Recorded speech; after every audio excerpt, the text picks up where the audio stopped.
With a pocket park like this, there are limitations in what you can expect it to do. It's not a huge area. But if you look at the bigger picture of Melbourne, we are not a well-treed city. People think that Melbourne is a green and leafy city. But in fact, most of our councils have got under 20% canopy cover. We use the term urban forestry. They're not really forests because the canopy density has to be above 30 for that. So they're really urban woodlands at best. And what those woodlands do is they provide obviously habitat for birds, but perhaps one of the more important things that they do is that they reduce the urban heat island effect. A quick glance and you think, oh yes, mainly gum trees, and you've got some very nice Corymbia maculata, the spotted gum up the front. You've got some very nice she oaks, which one of my favourite trees, to be honest. I think they're much underused in Melbourne. And one of the important things about vegetation is that the vegetation often lasts across a number of generations, and so they are reminders of generations that went before us.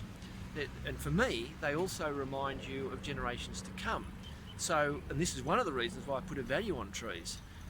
If you start removing trees and large numbers of them, which is happening right across Melbourne at the present time, then the legacy of trees that we leave to future generations is significantly diminished.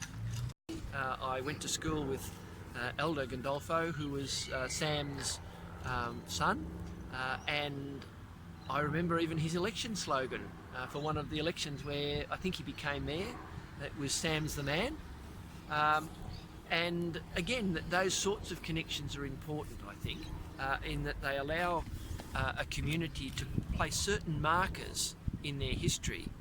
You know, and the Gandolfo family, obviously of Italian extraction, after the war, all those sorts of connotations come through.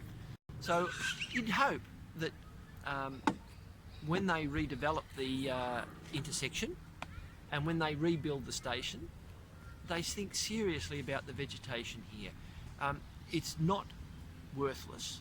It has a real economic value, and before you remove it, you've got to think very seriously about what the community is losing and how long it is before the community regains the assets that are lost.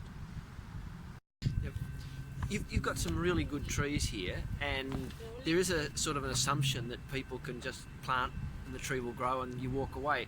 That's not the way the real world works.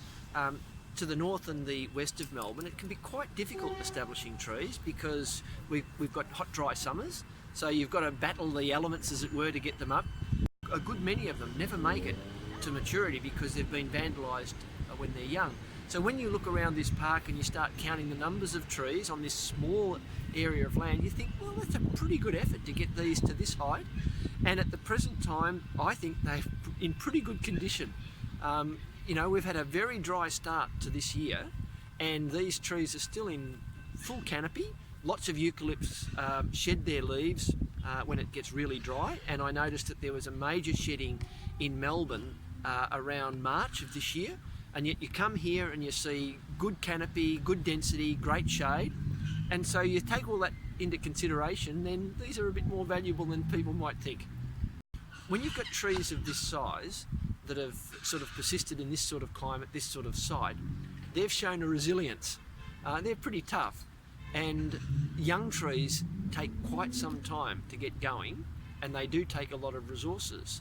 So if you look at the expense curve of trees, of urban trees, they're usually quite costly in the first year or two. You've got to buy them, you've got to plant them, you've got to look after them, and then for the most part there's very low costs until they reach towards the end of their lives when they start falling apart. So yeah, you don't want to lose good trees halfway through their lifespan, because that is reducing the value of your assets. So yeah, you don't want to lose them. To be honest, the choice of trees here has been pretty smart. These are trees that you don't find in every park, and whoever planted them had an eye for planting native trees, obviously, and I think they probably planted a number of trees that they thought would do reasonably well at this site. And I think the fact that these have gone pretty well suggests that they did a pretty good job. I mentioned the Carimbia, you know, a nice tree in a good spot, and it's obviously been put there with a view to catching the eye, you know, so it wasn't just a random selection, I suspect. The other eucalypts, and you've got a few different species of eucs, are growing well.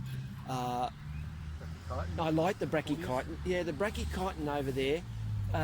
I don't know how old that is, but it's got a really good canopy on it, and often they don't. Yeah. So you know, it's going pretty well, and you'd like to think that if it gets to maturity, it could be one of the better ones around. And although they're not in the park, as I mentioned before, I think you want to have at least some thought about what might happen to the palm on the other side.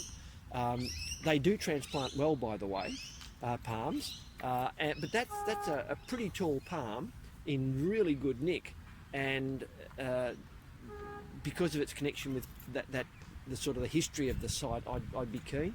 And I think if you can preserve some of the sugar gums around here, that would be worth doing as well. Just because they connect to different eras. You know, this is clearly a sort of 70s, maybe late 60s, but probably 70s. Over the other side, you're starting to look at, you know, back in the 1920s and maybe even as far back as the late 1800s. And you want those connections to be maintained wherever you can get them.